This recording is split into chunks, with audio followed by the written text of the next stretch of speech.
Hi guys, welcome back with me again in this channel.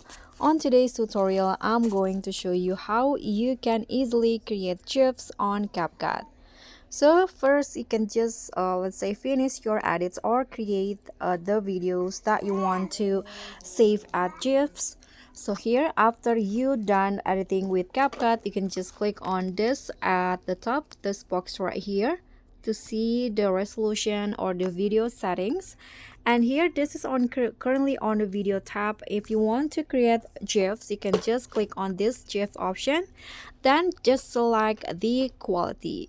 So if you are only on the CapCut free, you can only use this standard quality. But if you are on the CapCut Pro, you can use the ultra high quality. So after you choose the quality, just click on the arrow at the top to save your GIFs video. So that's all from me. Thank you so much for watching. Don't forget to like, comment, and subscribe. Also click on the thanks. Bye.